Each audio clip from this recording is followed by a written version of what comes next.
terminer les Juifs sans pour autant savoir que celle qui est au trône est aussi juive. Et il va promettre les biens précieux au roi, sachant pas que sa décision touchait la race de la reine.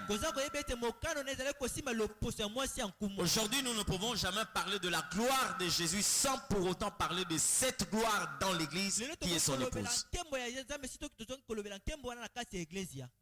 Certainement, ça va vous déranger, mais j'aimerais vous prendre cet exemple pour vous élucider ce que nous sommes en train de dire.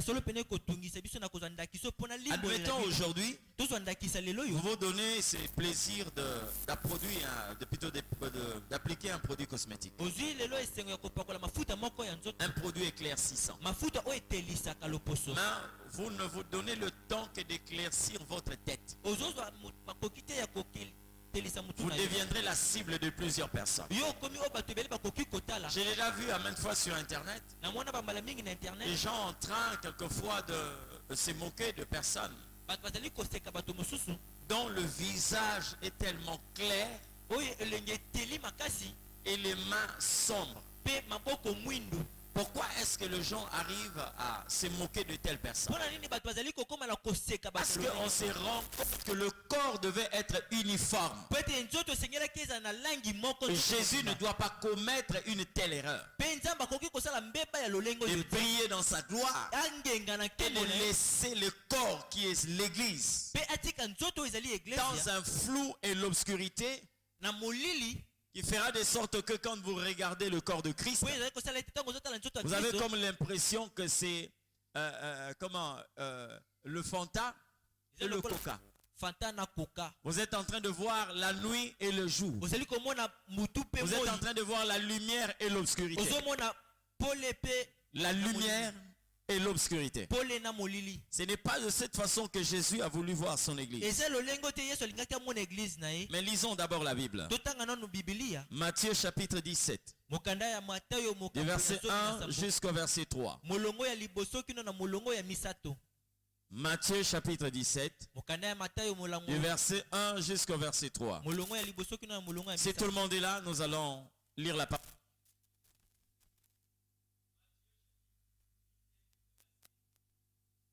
Jusqu'au verset 3.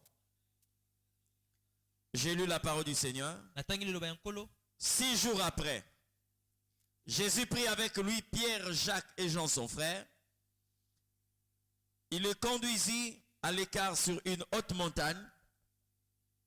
Il fut transfiguré devant eux.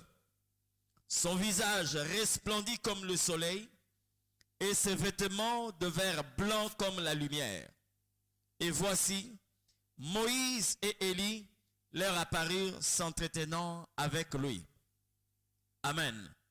Que le Seigneur nous bénisse. Je l'ai dit, bien-aimé, nous avons un principe que le Seigneur ne peut pas violer dans sa manière de faire les choses. Tout ce que l'Éternel veut que vous puissiez posséder, il fera de sorte que vous puissiez d'abord voir cela. Je l'ai dit une fois ici, pour Dieu, il n'y a pas le verbe avoir sans le verbe voir. Donc quand il a l'intention de vous faire posséder certaines choses, la première piste, l'Éternel vous fait voir ce que vous devez posséder. Donc si vous avez ce principe-là dans votre tête, sachez-le bien, tout ce que l'Éternel permet que vous puissiez voir, c'est dans l'intention que vous puissiez la voir. Et c'est comme ça qu'il dit à Abraham, avant que tu entres en possession de fils qui seront comme des étoiles, tu dois le voir. C'est comme ça qu'il dit à Abraham, avant que tu possèdes le pays de Canaan, tu dois être capable de le voir. Partout où tes yeux arriveront, je te le donnerai, à toi et à ta postérité. C'est pour dire quoi? Lorsque l'Éternel Dieu prend les 3 disciples et les conduit sur la haute montagne, ce n'était pas pour des raisons fantaisistes. Amen. Jésus ne voulait pas amener ses disciples à voir un documentaire. Il ne les a pas amenés au cinéma pour qu'ils voient un long métrage. Non. Il les a conduits là-bas pour qu'ils soient capables de posséder ce qu'ils vont voir.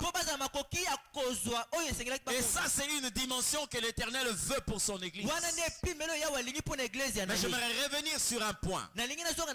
Parce qu'il est important de revenir sur certains détails pour que nous ne puissions pas nous perdre. La Bible a parlé d'une haute montagne. Lorsque la Bible parle d'une haute montagne, ça veut dire que cette montagne n'était pas l'unique en Israël. Il y avait plusieurs montagnes. Mais sauf que cette montagne s'était démarquée par rapport à sa taille. Amen.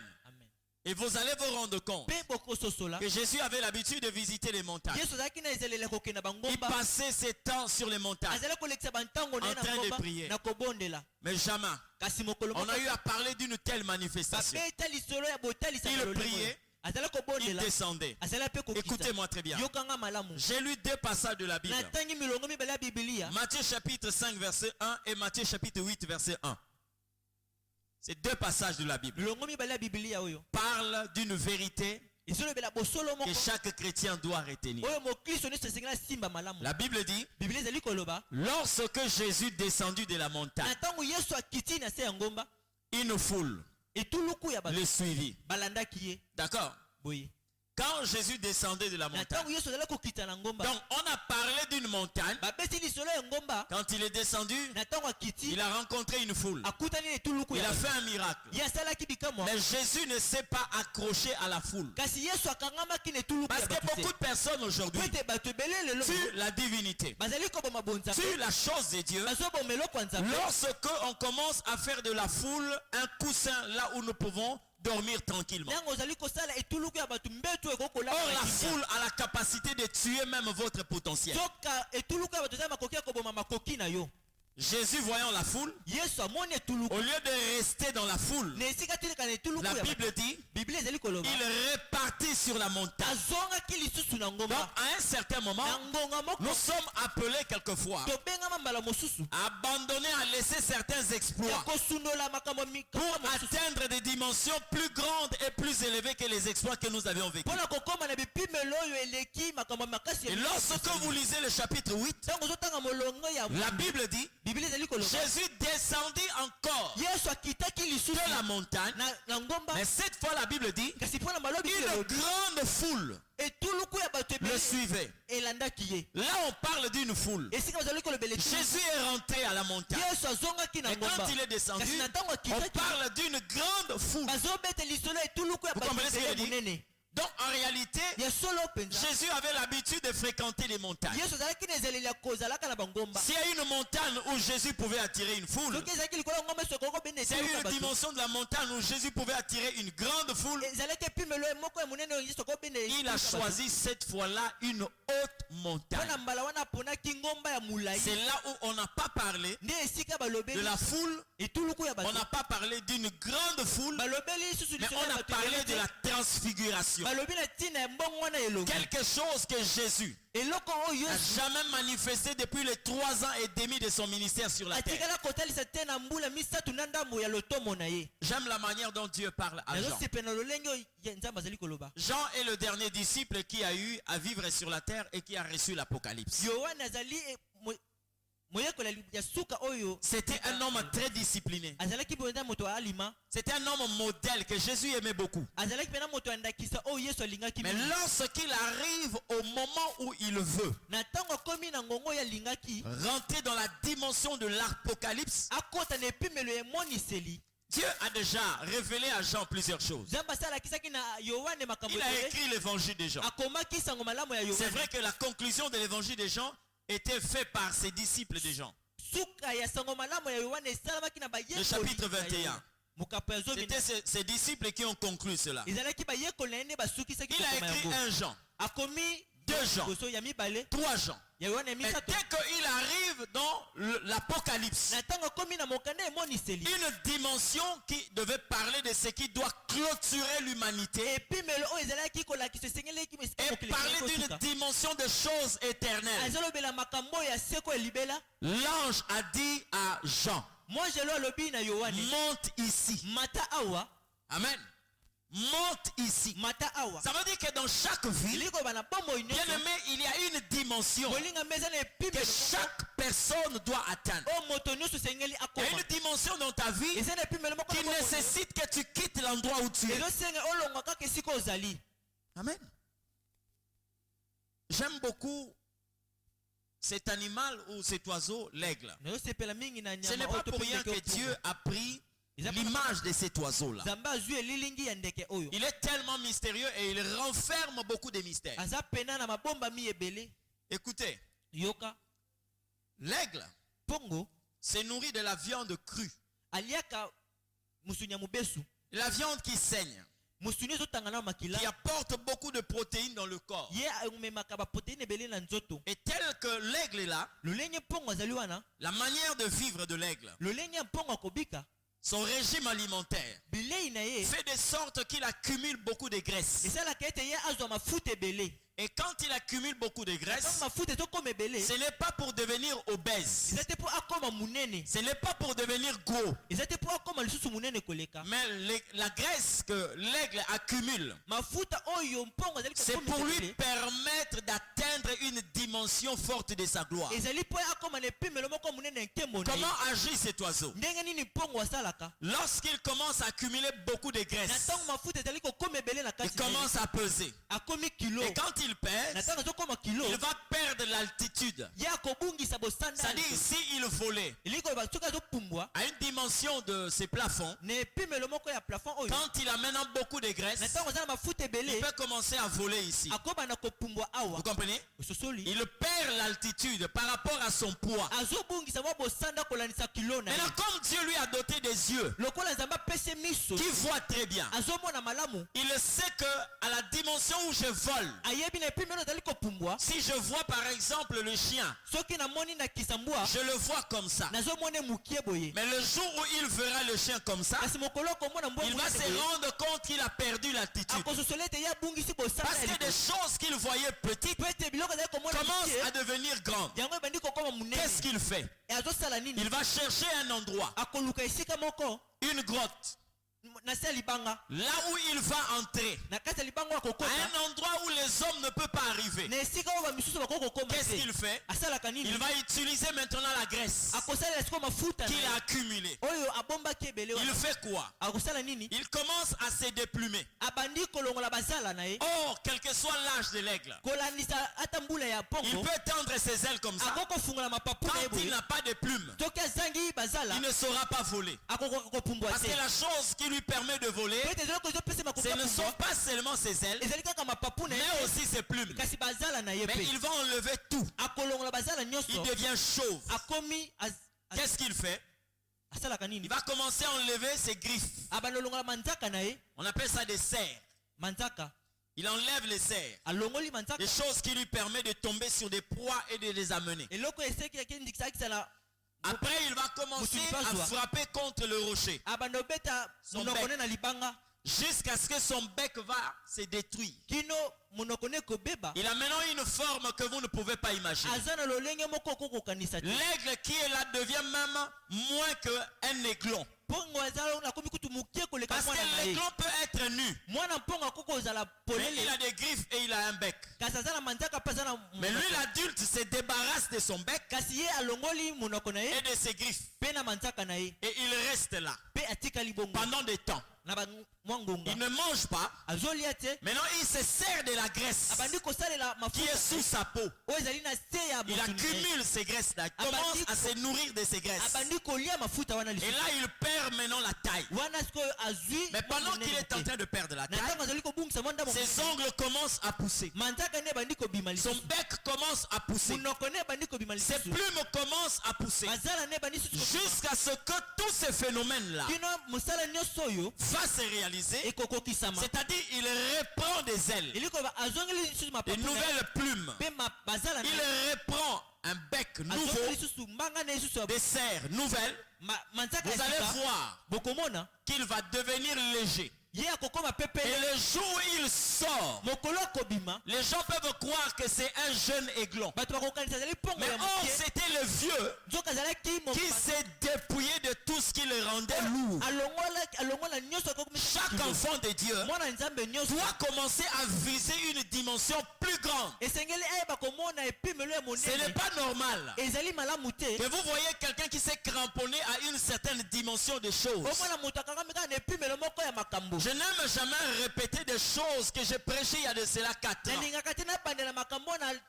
Parce que dans ma prière, je demande à l'Éternel Dieu et je cherche à voir les passages que je pouvais lire pendant il y a de cela 3 ans, 4 ans.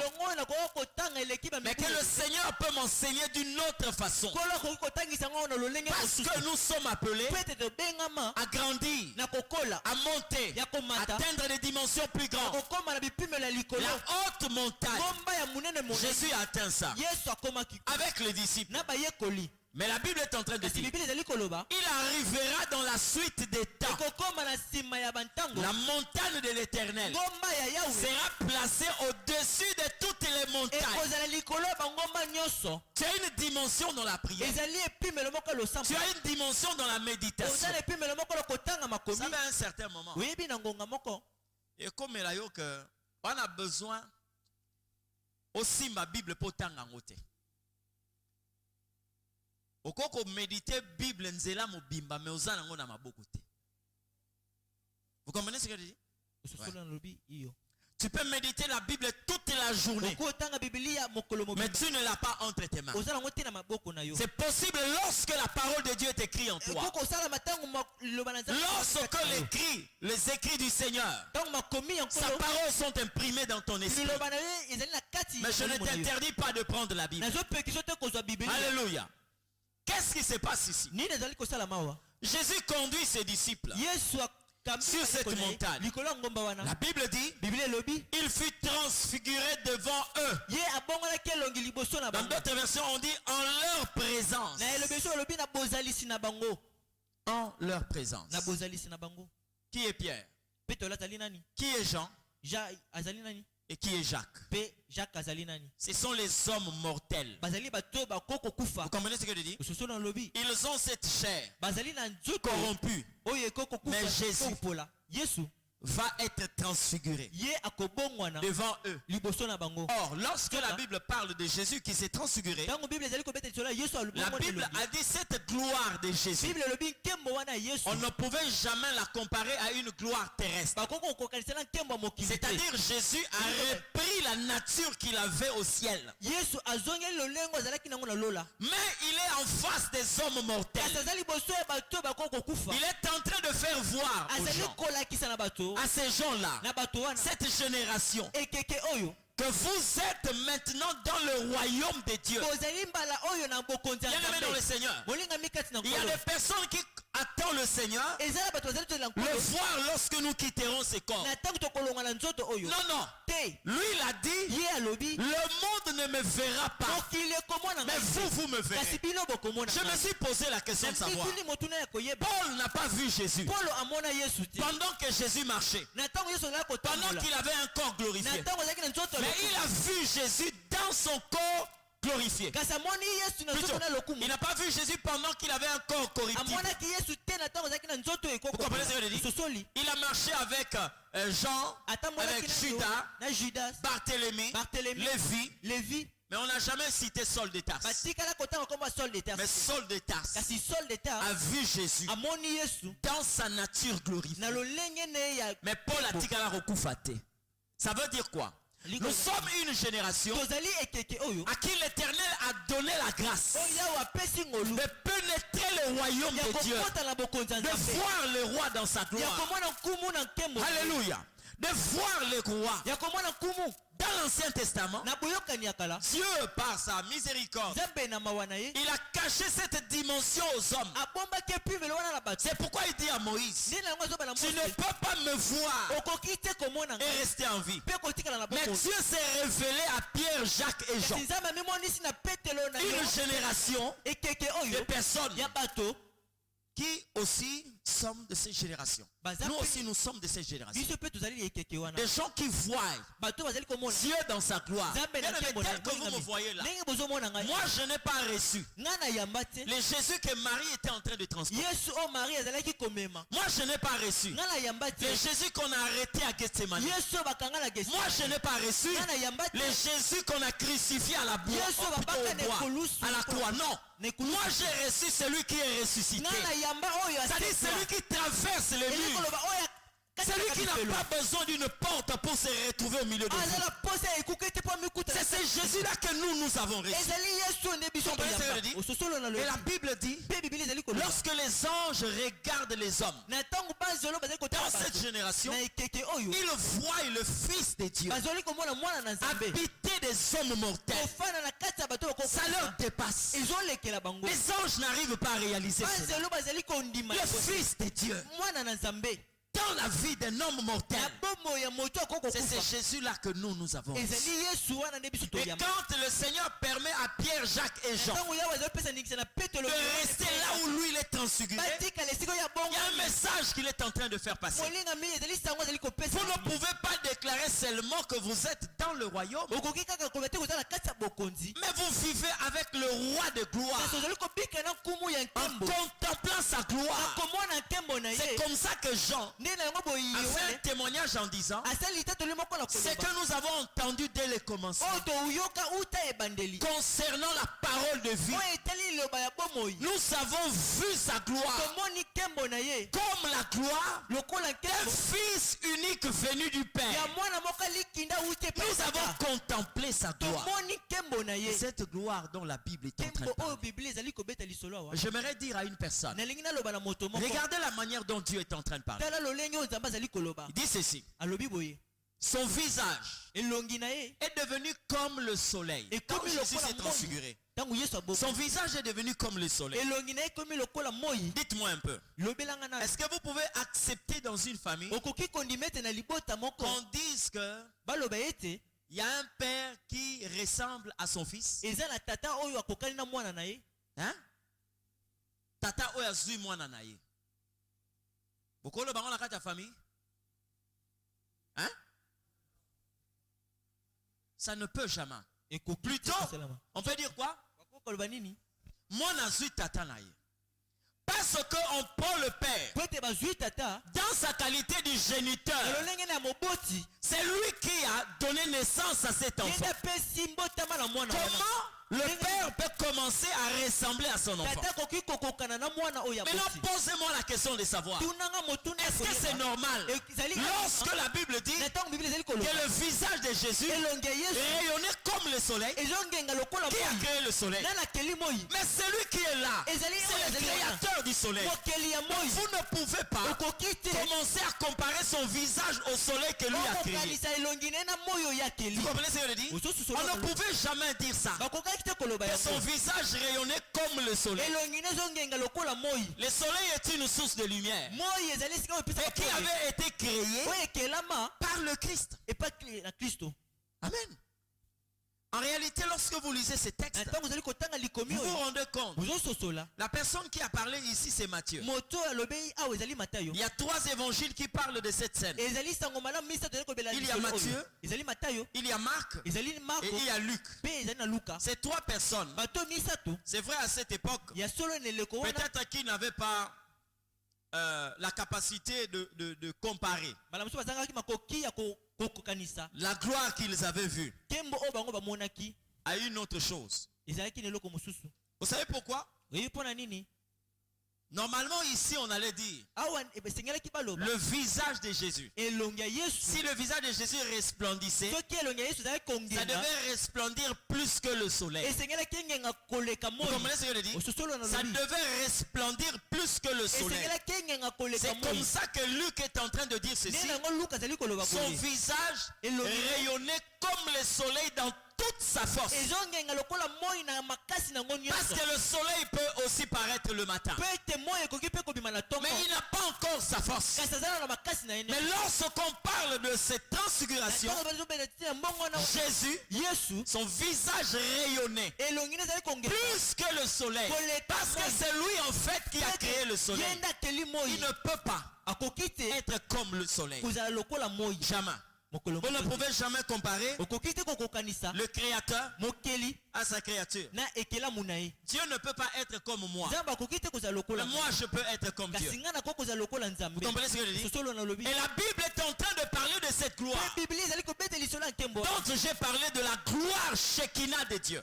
La manifestation de la gloire de Dieu. Mais ça ne s'arrête pas là. Quand il s'est révélé aux hommes, transfiguré, la Bible parle de ses vêtements qui sont devenus blancs comme la lumière. Je l'ai dit hier. Les vêtements n'ont rien à voir dans cette histoire. Non. Puisque Jésus ne pouvait pas changer l'aspect de son visage sans pour autant que tout son corps soit changé. Jamais. Et nous remarquons que c'est le corps tout entier. Je dis bien, le corps tout entier. Quand Ézéchiel voit la gloire de Dieu, il est en train de parler de tout son être. Il dit il était comme une pierre de jaspe. De la tête jusqu'aux pieds. Et Jean a vu le Christ comme ça. Et il y avait un message que Jésus faisait passer à Jean. Il dit sa tête était toute blanche. Ses yeux rayonnaient. Ses pieds étaient comme de l'airain ardent. Donc il s'agit de tout le corps. Maintenant, comme on devait couvrir la nudité, comme il avait porté un vêtement, alors le vêtement de Jésus était en train de refléter une lumière. C'est comme ça que la Bible est en train de dire. Le vêtement de Jésus était devenu blanc comme la lumière. D'accord? Pourquoi on dit comme la lumière? Parce que la véritable lumière était en dessous de ces vêtements. C'est pourquoi lorsque vous regardez ces vêtements, vous voyez comme la lumière. Consultez la Bible. Vous allez vous rendre compte que Jésus dit à son église, vous êtes la lumière du monde. Et quand la lumière du monde se retrouve sous les vêtements, la lumière que vous trouvez en dehors, vous verrez comme si c'est une lumière. Mais parce que la vraie lumière est sous le vêtement. C'est ça le message que le Seigneur Dieu fait passer par rapport à la transfiguration. Donc, nous ne pouvons jamais voir le Seigneur transfiguré et que son église soit loin d'atteindre la dimension de la transfiguration. Ça, ce n'est pas un mode opératoire divin. C'est là où j'ai compris. Même la femme qui souffrait d'une perte de sang, le problème n'était pas avec les vêtements de Jésus. Non, non. Le problème n'était pas avec les vêtements. Parce que quand la femme dit, si je puis seulement toucher les pans de sa robe, elle ne comprenait pas. Le problème n'était pas les habits de Jésus. Parce que j'ai vu dans la Bible les personnes qui ont eu à prendre les vêtements de Jésus, on n'a jamais parlé de ces gens dans la Bible. Mais comment c'est possible? Quand la femme vient toucher le vêtement de Jésus, Jésus s'arrête. Quelle est la question qu'il est en train de poser? Qui m'a touché?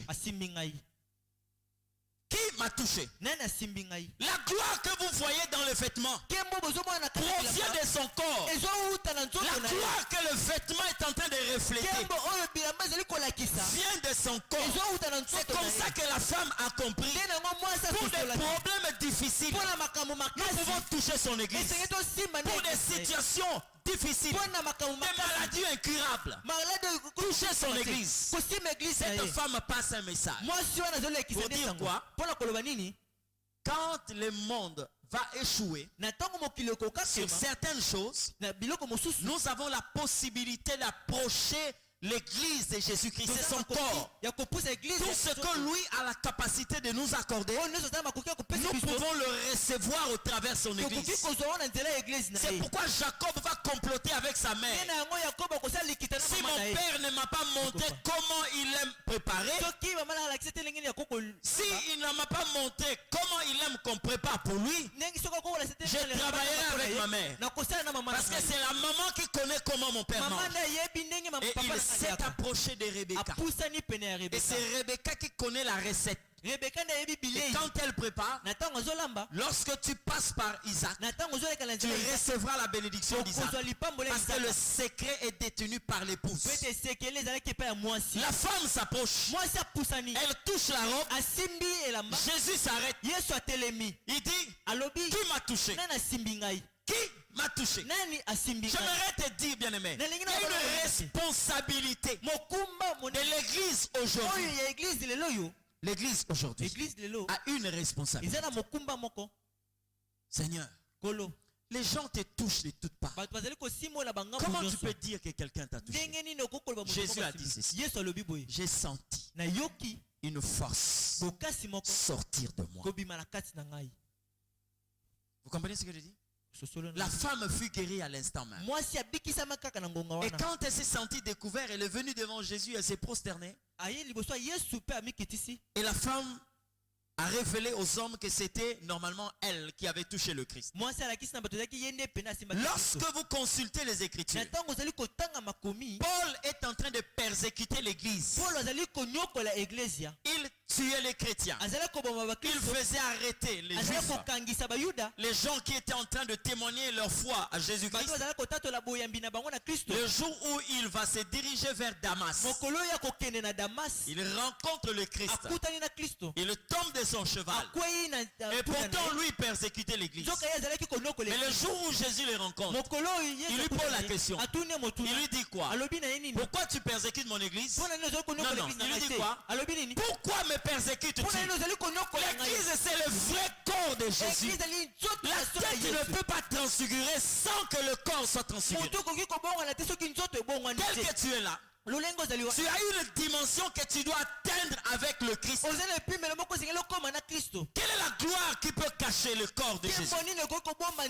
Parce que chaque vêtement est conçu de manière à être sombre pour qu'il ne puisse pas faire voir la nudité de la personne.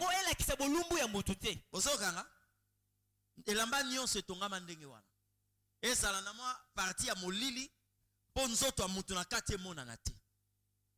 Mais bien aimé, les habits que Jésus portait avaient aussi ce principe-là de cacher la nudité de Jésus.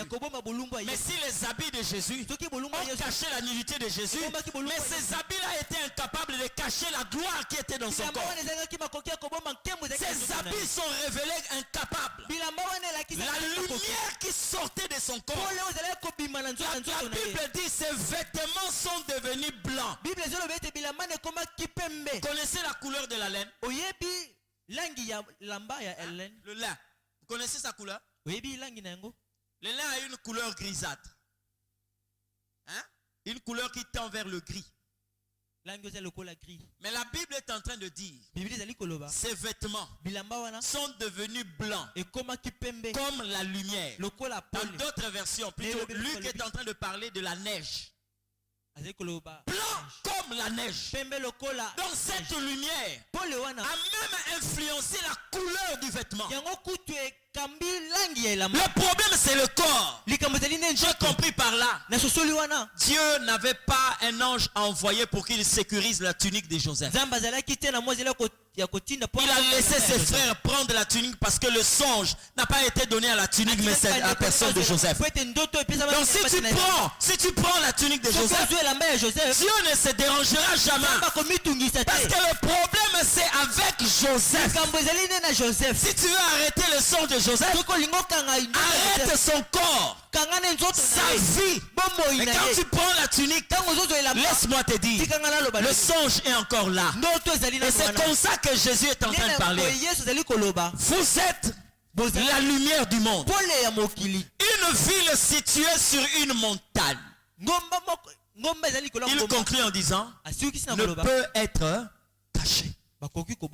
Et ça ne loko mokote et koko bomba gloire ya nzambe kati na batu. Vous comprenez ce que je dis? Je vous parlerai demain de la prière de Pierre, mais le bon côté de sa prière. Parce que ce que nous vivons aujourd'hui, c'est une conséquence d'une autre partie de la prière de Pierre lorsqu'il a dit construisons 3 tentes. La tente que vous allez construire, la tente a une dimension. Là où elle commence et là où elle doit finir. Mais une tente aussi, il fallait qu'il y ait une couverture pour résister aux intempéries, le chaud, le froid, la pluie. Donc on devait normalement couvert ces dispositifs-là pour servir de tente. Mais Jésus tel qu'il est là, il est déjà dans une tente. Mais là, la transfiguration, la tente où était Jésus n'a pas pu retenir cette lumière. Mais même si toi tu construis une tente, cette tente-là ne pourra jamais contenir cette gloire. Vous comprenez ce que je dis?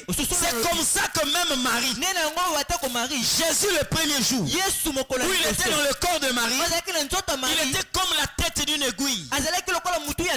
Si vous interrogez les médecins, ils vont vous dire le premier jour de la fécondation. La fécondation. L'enfant est comme la tête d'une aiguille. Mais malgré cette taille, le corps de Marie ne pouvait pas contenir la gloire de ce fœtus-là. Pendant qu'elle était en train de marcher, Jésus était dans son ventre. Mais la gloire était à l'extérieur de ce ventre-là. Parce que le Seigneur a dit, le Saint-Esprit te couvrira. Et il suffisait seulement que Marie dise à Élisabeth, Shalom. Là où était Élisabeth, la Bible dit, l'enfant qui était dans son ventre tressaillit d'allégresse. Il fut rempli du Saint-Esprit. C'est-à-dire, on ne peut pas trouver une tente là où on peut loger la gloire de Jésus. Non. C'est pourquoi, quand je parle de ces choses, toi aussi qui as une tente, tu dois permettre au Seigneur de ne pas seulement habiter en toi, parce que l'Esprit n'a pas l'intention de se limiter dans ta vie dans la plénitude. Non. Aujourd'hui dans nos églises, on présente la plénitude comme la dernière dimension de la vie chrétienne. C'est comme si quelqu'un qui est rempli du Saint-Esprit a fini son voyage, il peut dormir calmement. Prenez un verre d'eau. Prenez le verre d'eau. Remplissez le verre. Lorsque le verre est rempli jusqu'au lit, ne croyez pas que c'est fini. Parce que quelqu'un qui est à l'extérieur, quand il touche le verre, il ne sent rien. Mais ceux qui peuvent être à l'intérieur, ils sentent qu'il y a l'eau. Mais il y a aussi de ceux qui sont à l'extérieur qui doivent sentir qu'il y a une quantité d'eau.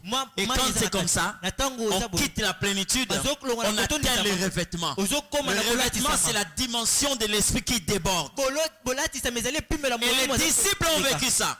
Je bénis quelqu'un comme Pierre parce qu'il a connu un cursus normal. Jésus l'a appelé. il a été choisi, envoyé.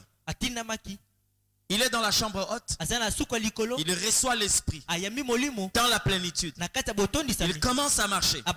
Il n'a pas reculé. Cet homme-là, quelques temps après, la Bible dit ceci. Lorsqu'il marchait, même l'ombre des pierres guérissait les malades. Pierre n'avait plus besoin d'imposer sa main sur quelqu'un. Oh, lorsque vous regardez très bien, il n'y a jamais d'ombre de couleur blanc. Non. Il n'y a jamais d'ombre de couleur blanche. C'est toujours noir. Mais lorsqu'on est débordé de l'esprit, même l'obscurité de votre vie apporte le soulagement aux malades. Ils ont vécu la guérison, mais avec l'ombre des pierres. Vous comprenez? Tu ne peux pas avoir une tête qui est transfigurée et que le corps demeure dans la lumière, dans le ténèbre. Jamais. C'est le défi qu'a l'église aujourd'hui. C'est le défi qu'a l'église aujourd'hui. Écoutez-moi très bien. Lorsque le Seigneur dit, cette lumière que nous sommes ne peut jamais être cachée. Ça veut dire que quelque part, ta spiritualité doit être connu de plusieurs. Un véritable chrétien, on ne le connaît pas lorsqu'il a porté le vêtement mon Christ Azali Munda. Un véritable chrétien, on ne le connaît pas lorsqu'il a une Bible sous les aisselles. Il y a autre chose. Cette lumière. Amen. Et vous devez retenir une chose. La principale opposition que nous avons sur terre s'appelle le ténèbre. La principale opposition. Le ténèbre. Mais bien aimé, là tu vas comprendre pourquoi Dieu permet que tu puisses vivre dans une situation difficile. Et là où tu peux facilement identifier la sorcellerie, l'occultisme dans ta famille sans que tu puisses avoir des jumelles ou des lunettes correcteurs. Est-ce que Dieu se trompe? Est-ce que Dieu se trompe? Je ne crois pas. Mais vous savez quoi? La seule chose qui fait reculer l'obscurité, c'est la lumière. Tu peux être un chrétien. Lorsque tu n'as pas atteint cette dimension de transfiguration, sache-le bien, tu continueras à lutter contre le ténèbre. Mais lorsque tu atteindras la transfiguration, les ténèbres vont se retirer. Lorsque le Seigneur dit que vous êtes la lumière du monde, il n'a pas menti. Il ne s'est pas trompé. Le problème, c'est qu'aujourd'hui, ta vie est comme une ampoule qui n'a pas été alimentée par l'énergie électrique. Hein?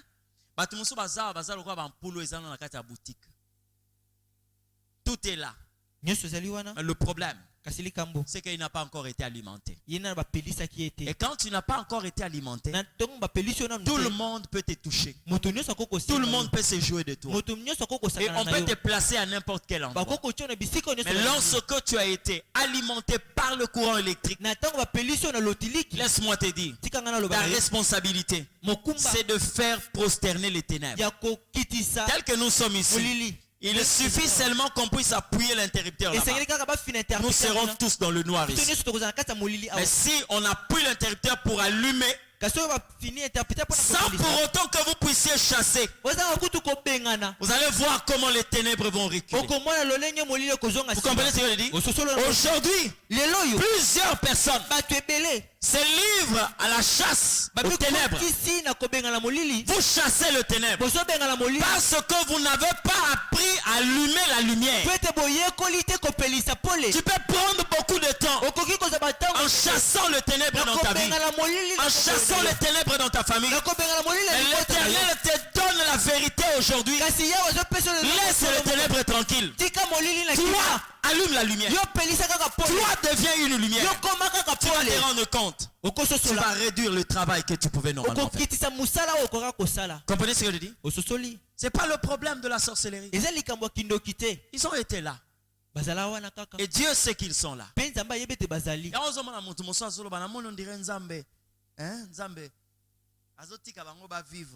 Oui?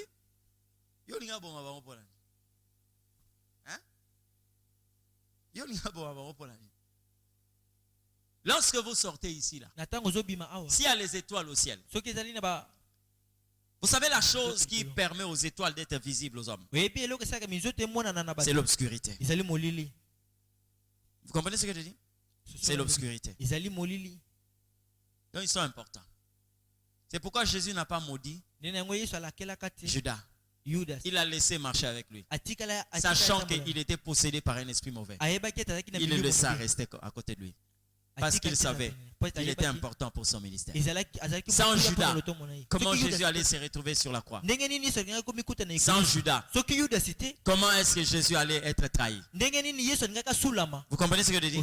Ils sont importants. Le problème n'est pas les sorciers. Dieu, lorsqu'il sait qu'il t'attend à la transfiguration, il permettra que tu naisses n'importe où. Alléluia. Tu vas naître là où il y a la sorcellerie à grande échelle. Là où les gens ont déjà été initiés dans l'occultisme, dans le satanisme. Dieu permettra que tu naisses là. Et ça ne lui dérange pas. Pourquoi? Parce qu'il sait qu'il y a une dimension qui t'attend. Oui, bien, église, alléluia. Ce qui va comprendre la dimension, il y a vie. Le problème, c'est qu'on conduit les gens à la montagne. Et on a du mal à conduire les gens sur la haute montagne. L'église d'aujourd'hui, les gens sont prêts à payer le prix pour le mariage.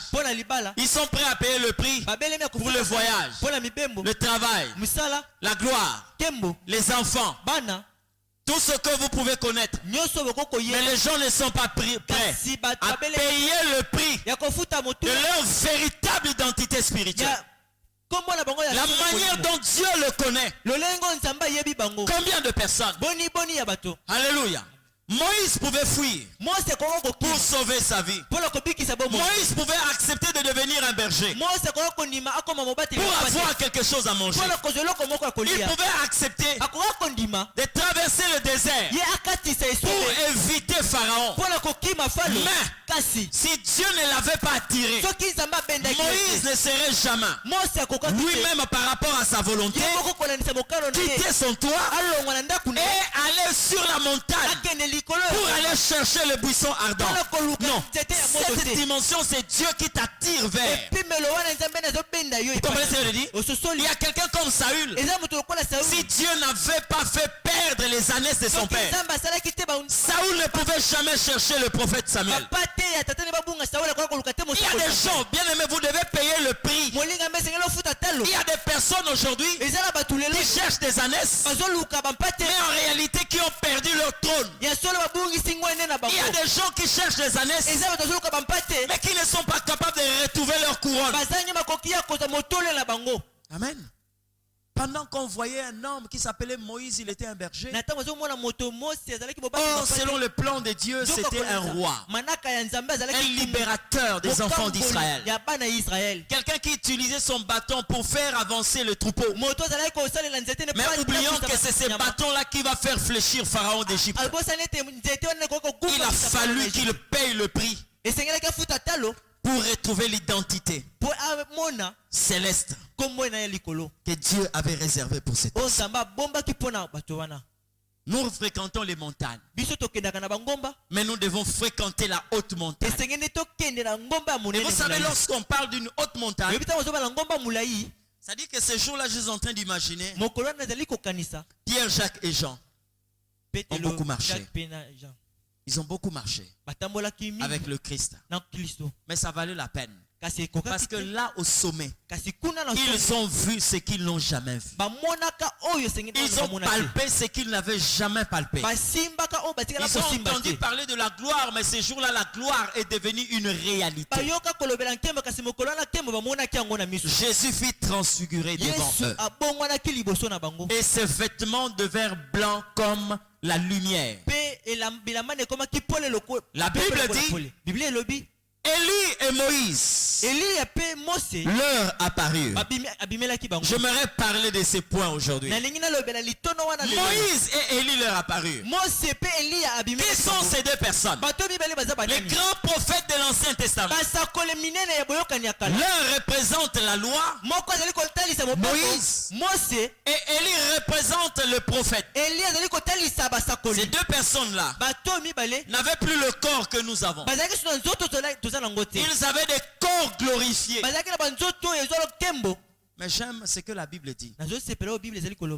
Ils leur apparurent. Babimelaki y était, mais babimelaki bango. Donc, même Jean, Jacques, Pierre ont vu Élie et Moïse dans leur aspect glorifié. Vous voyez les yeux que vous voyez là? Ces yeux-là doivent être circoncis. Nous ne pouvons jamais nous limiter dans un monde matériel aussi longtemps que nous vivons dans un monde spirituel. Vous comprenez ce que je dis? Vous ne pouvez jamais vivre dans un monde spirituel et limiter votre regard dans le matériel. C'est comme ça, bien aimé, que plusieurs personnes ne sont pas capables d'adorer Dieu. Les yeux que vous avez, lorsque ces yeux-là se limitent au monde matériel, vous allez être un louangeur, mais vous aurez du mal à entrer dans la dimension de l'adoration. Parce que l'adoration, c'est dire ce que Dieu est. La Bible n'a pas dit que dire ce que Dieu était. L'adoration n'a pas besoin du passé. L'adoration n'a pas besoin du passé. Même quand le passé est vrai, l'adoration a besoin du présent. Vous comprenez ce que je dis? C'est comme ça que vous allez voir. Jésus va mettre l'accent en ce qui concerne cette race appelée la race des adorateurs. Je crois que nous avons un séminaire dans le mois de décembre où nous parlerons sur la race des adorateurs.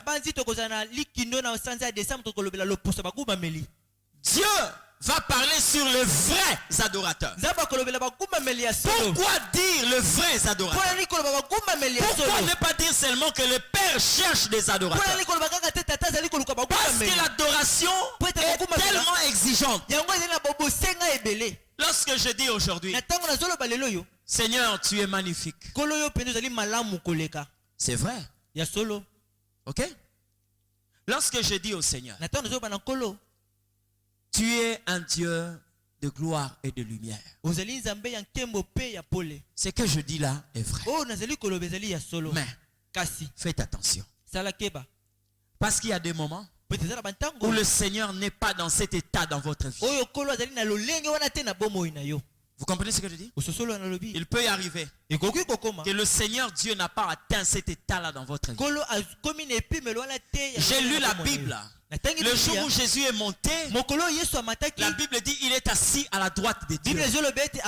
Cette parole est vraie. Mais le jour où on est en train de lapider Étienne, Étienne n'a jamais dit Jésus était assis à la droite de Dieu. Étienne dit je vois le Christ debout à la droite du Père. C'est-à-dire la chose que tu dis là peut être vraie. Mais par rapport au présent, quand tu fais ce témoignage là devant Étienne, il va te dire que c'est faux. Parce que moi je le vois. À droite oui. Assis non. Il est debout. C'est pourquoi Dieu parle de vrais adorateurs. Or, pour que les vrais adorateurs soient vrais, ils doivent avoir une vision capable de voir Moïse et Élie. Moïse et Élie. Or, lorsqu'on parle de Moïse et Élie, on dit qu'ils avaient des corps glorifiés. D'où viennent leurs corps glorifiés? Leurs corps glorifiés viennent de ces royaumes que Jésus a révélés. Parce que personne ne peut avoir un corps glorifié si le Christ ne lui en donne pas. Vous comprenez ce que je dis?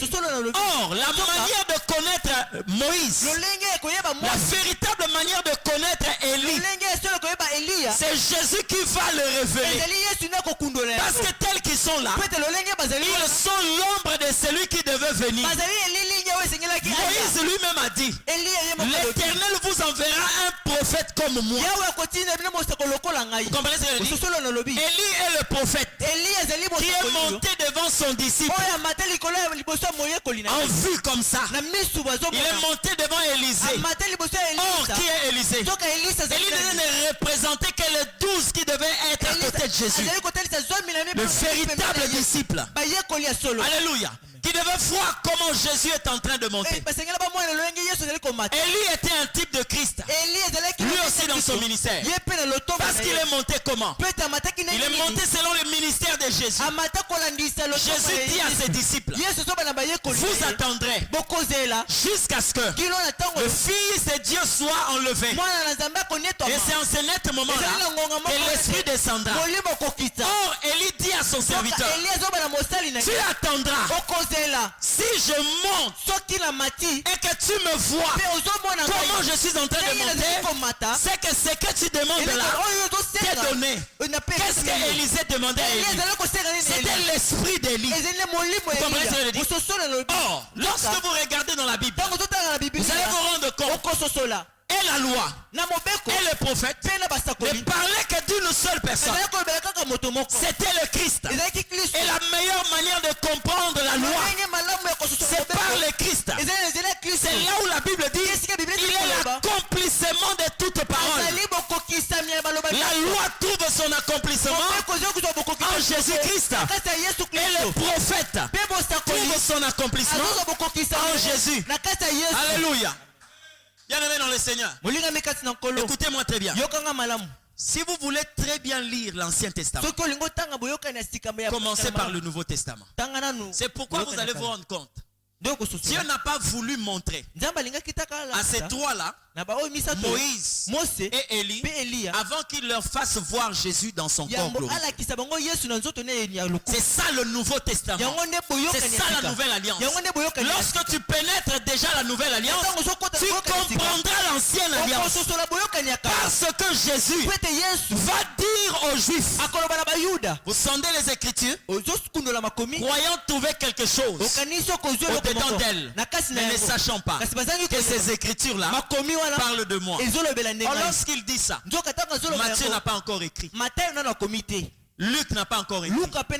Marc non. Jean. Les actes des apôtres non. Les épîtres non. L'Apocalypse non. Mais il dit aux Juifs, aux docteurs de la loi, aux scribes, vous sondez les Écritures. Ces Écritures-là parlent de moi. Les Écritures parlent de moi. Vous comprenez ce que je dis?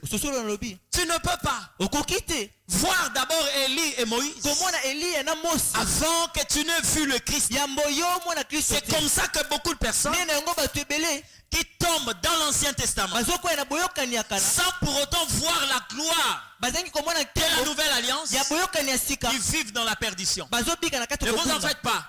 Même les musulmans que vous voyez là, ils ont l'Ancien Testament. Mais pourquoi ils sont égarés? Parce qu'ils n'ont pas encore vu le Christ glorifié. Et lorsqu'ils sont de la loi, ils sont dans l'obscurité.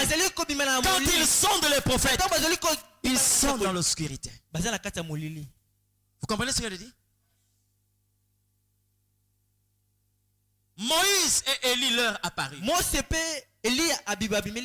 Mais bien aimé, vous savez, lorsque vous voyez quelqu'un qu'on peut qualifier d'un revenant, quelle va être votre attitude? Vous savez qu'Élie est déjà mort. Hein? Vous savez que Moïse est déjà mort. Mais qu'est-ce qui se passe? Pourquoi est-ce que Jean-Jacques et Jean et Pierre, pourquoi ils n'ont pas fui? Vous savez pourquoi? C'est parce que quand une personne a déjà atteint la dimension de Dieu, un ange ne peut pas le freiner. Vous comprenez ce que je dis? C'est lui que nous avons vu glorifier. C'est le Dieu en personne. Donc lorsque vous venez dans un corps glorifié, sachant que vous êtes déjà mort, vous êtes déjà parti, nous ne pouvons jamais être craintifs parce que nous sommes déjà dans une dimension divine. Et c'est comme ça là que vous allez voir comment une femme comme Marie, elle est dans sa maison, seule. elle voit une personne entrer et elle se rend compte que c'était l'ange Gabriel.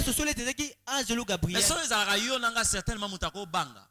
Ozana kata ndaku. Mutakote liomba moko. Oh. Et puis les anges, quelquefois ils ne prenaient pas aussi des corps humains. Il y a de ceux qui apparaissaient comme ça, dans une apparence glorifiée. Mais j'ai aimé quelque chose, la Bible dit. Marie s'est posé la question de savoir qu'est-ce que signifie cette salutation. Lui, elle est en train de se dire qu'est-ce que signifie cette salutation. Quand on dit Marie, je te salue, pleine de grâce.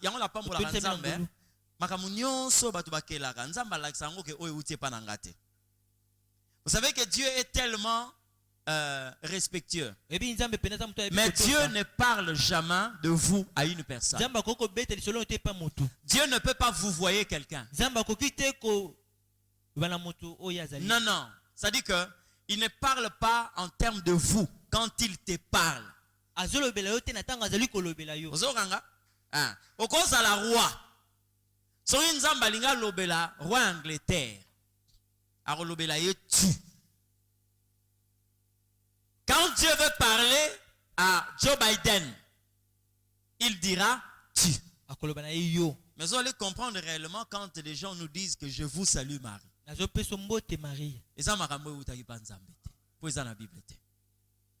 Amen. À David, Dieu te disait toi. Je t'ai pris derrière les troupeaux de ton père. Comment est-ce que Dieu peut dire à Marie vous? Et pourtant il s'agit d'une seule personne. Mais Marie, lorsque l'ange vient, il lui dit je te salue Marie, pleine de grâce, parce que l'Éternel Dieu t'a choisi. Donc ce qui m'a déjà choisi, comprenez ce que je dis? Même quand c'est un archange comme Gabriel, Marie ne pouvait pas craindre l'ange parce que elle a déjà été en contact avec Dieu. La transfiguration. Quand Moïse apparaît, Élie apparaît, la Bible dit il leur apparut. Ce n'était pas bon. Jésus, en fait, lui, il a déjà été avec ces gens-là. Mais le problème, c'était avec Pierre, Jacques et Jean. Ils ont vu Moïse dans un corps glorifié. Ils ont vu Jean, plutôt ils ont vu Élie dans un corps glorifié. Mais je veux vous poser la question de savoir pourquoi Dieu a choisi Moïse? Pourquoi il a choisi Élie? C'est vrai. Nous avons là 3 dispensations. Il y a la grâce représentée par le Christ.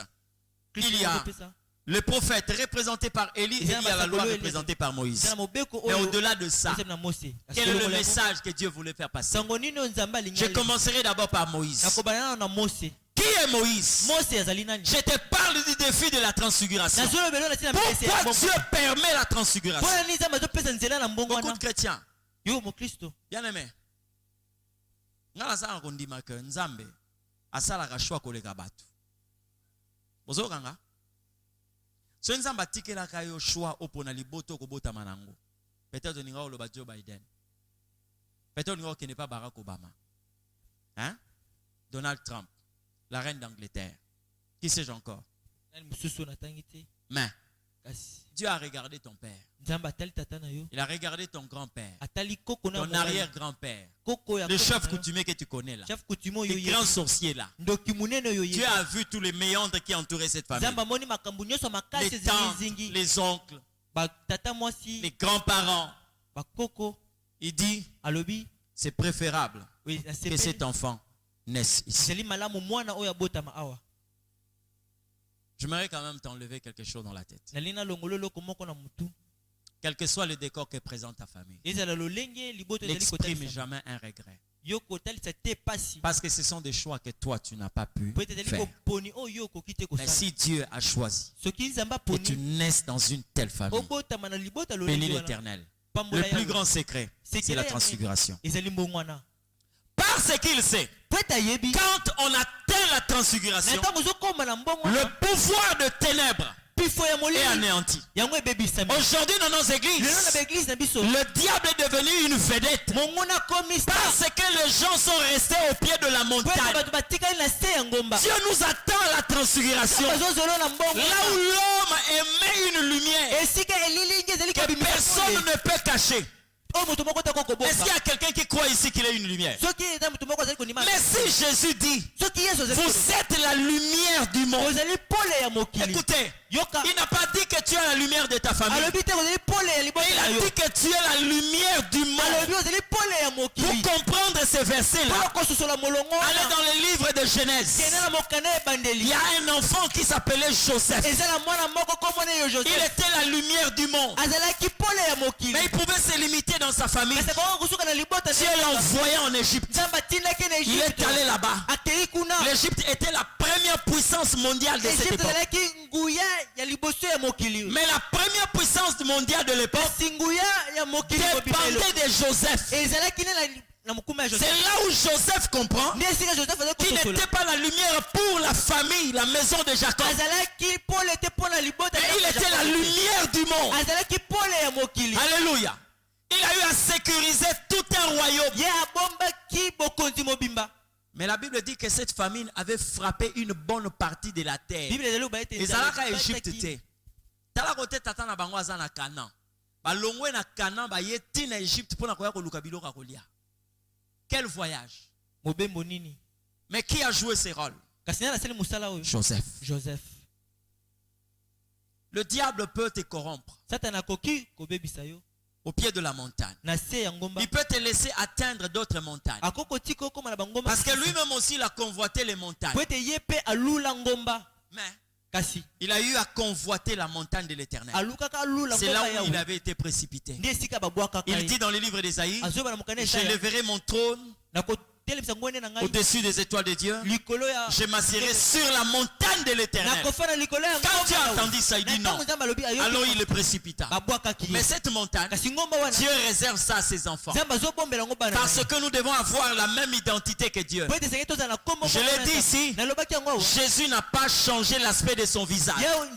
Mais c'est tout le corps qui était changé. Et quand je parle du corps, il s'agit du chef qui est le Christ et son église qui est son corps. L'église doit atteindre la dimension de la transfiguration. Vous comprenez ce que je dis? La dimension de la transfiguration. J'ai toujours eu à parler à l'église pour la conscientiser. Si c'était par exemple un Congolais, les gens pouvaient dire que non, bon voilà. Bon, c'est une nostalgie où il est certainement poussé par un sentiment patriotique et tout. Moi, j'ai été enseigné par un Américain, un blanc américain. Il n'a rien à voir avec tout ce que nous sommes en train de vivre ici. Mais vous savez, il y a des moments, quelquefois, les gens ne me comprennent pas lorsque on peut commencer à publier certaines choses et tout. Parce qu'à un certain moment, lorsque je vois ce que l'Éternel Dieu a dit, et ce qui se passe dans cette nation, quelquefois ça m'énerve. J'ai été dans une école, dans l'Institut biblique. J'étais enseigné par un Américain blanc. Il avait souvent l'habitude de m'appeler le Congolais. Vous savez, cet homme-là a eu à révéler quelque chose qui est resté gravé dans ma tête.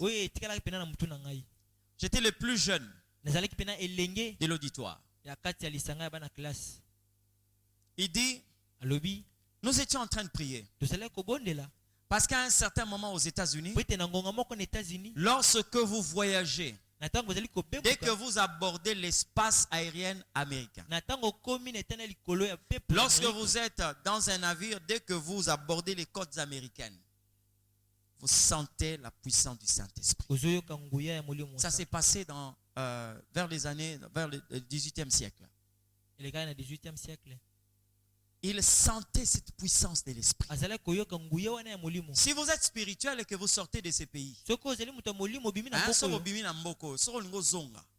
soit par l'aéroport ou soit par le beach. Sentir mon pépé mora malamuti. Hein? J'ai expérimenté ça à plusieurs reprises. Quelquefois lorsque je reviens de voyage. Vous sentez une atmosphère pas bien. Et vous sentez quand vous êtes avec des personnes là, on était en train de bien parler. Vous voyez quelquefois des gens commencent à avoir des sourcils froncés. Il y a des gens qui ont voyagé, qui ont expérimenté ça. Il y a un bateau déjà expérimenté en ouais. Vous sentez qu'il y a comme une pression. Or, selon la promesse de Dieu, cette nation a une mission. Une mission prophétique. C'est pourquoi j'ai toujours dit à l'église, vous devez faire la lecture et comprendre la mission de cette nation. Le diable ne va pas laisser une telle nation. Mais il faut que l'église s'élève. Et quand l'église va s'élever, ce n'est pas lorsque nous remplissons de ruelles avec le nombre des églises. C'est pas ça dont je suis en train de parler. C'est pas la floraison des églises. C'est pas la prolifération des avenues, des ruelles. Non. Non. C'est lorsque l'église va atteindre la dimension de la transfiguration. C'est là où cette obscurité va quitter l'église. Va quitter la nation. Cet homme-là en train de prier lorsqu'il s'était rendu compte que ces vents de l'esprit avaient disparu aux États-Unis. Ils se sont subdivisés en groupes. Il y a de ceux qui sont allés vers Charlotte. Ils sont allés prier dans des États fédéraux que nous connaissons. Charlotte, Texas, Boston. Donc, chaque groupe avait des hommes dédiés en train de prier. Ils demandaient à Dieu, Seigneur, revisite-nous encore. Revisite-nous, Seigneur. Revisite-nous, Seigneur. Pourquoi tu nous as abandonnés? Ils se sont repentis, ils ont prié, ils ont prié. Dieu leur a donné un seul message.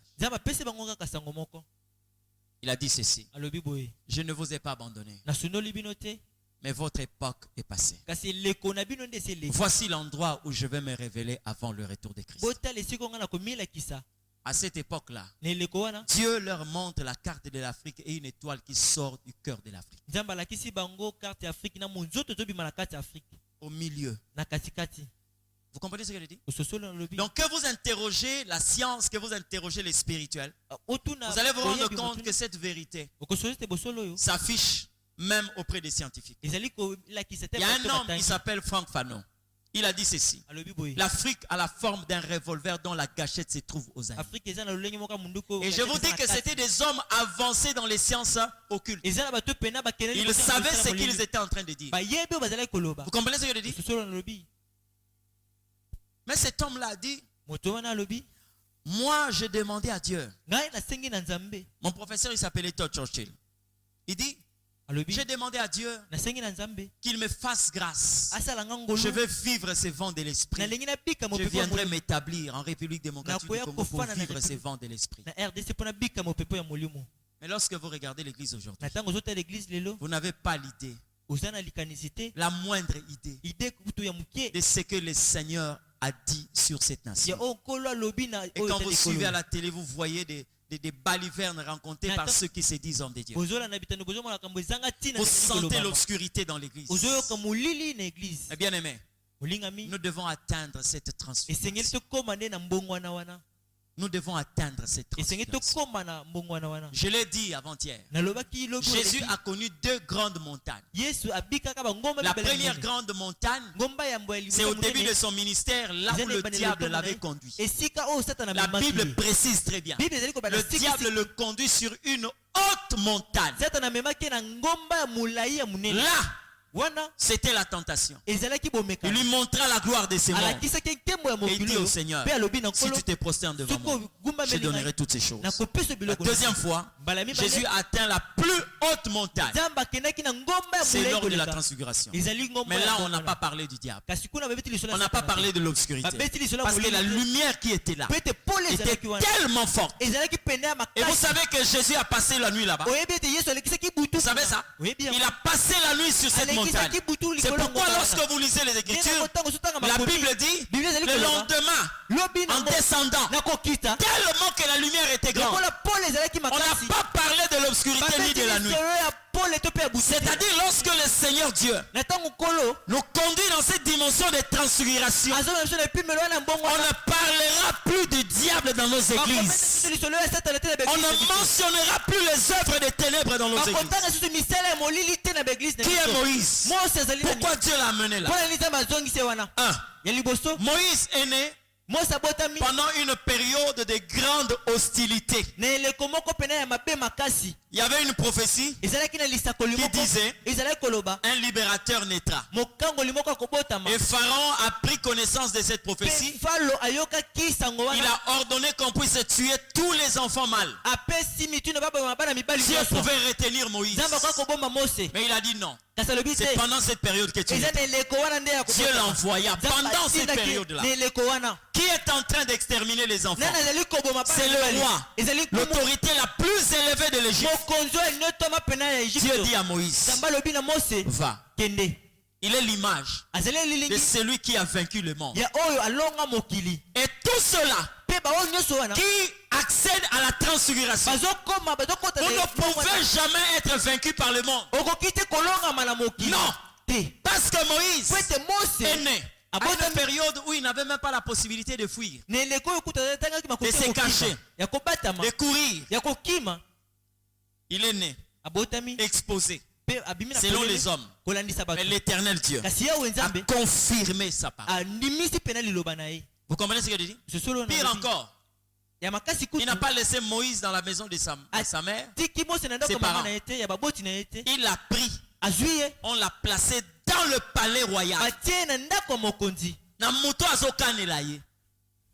Nzamba ke ko bomba ye kuna Moïse avanda wana kola wana. Alia biloko Pharaon, mais yende mutawako détruire Égypte. Comment les dimensions à transfiguration? Ça dit que famille moko ko boko la yo. Obotami na famille wana. Ba pesi yo kombo na bango. Ba lesi yo. Ba yebi ke ndongo botami. Oyepo assister na kindoki na bango. Oyepo ozwa pression ya kindoki na bango. Mais muto ako détruire kindoki ya famille nde yo wana. Voilà la dimension de la transfiguration. C'est pourquoi Dieu va amener Moïse. Qui est Moïse? Il n'est pas seulement celui qui a grandi dans la maison de Pharaon. Moïse est une personne qui, avec son corps naturel, Dieu lui a dit, tu n'entreras pas dans Canaan.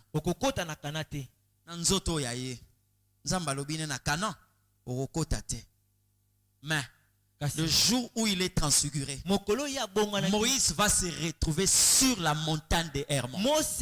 Or, cette montagne est dans le pays de Canaan. Ça veut dire qu'il y a de ces promesses qui attendent que votre transfiguration pour que vous puissiez le posséder. Dieu a refusé Canaan à Moïse dans un corps physique, mais il a ouvert les portes de Canaan lorsque Moïse a été transfiguré. Vous comprenez ce que je dis? Pourquoi sa présence sur la montagne? Lorsque Moïse a son corps physique, Dieu le plaça sur une montagne pour lui faire voir Canaan.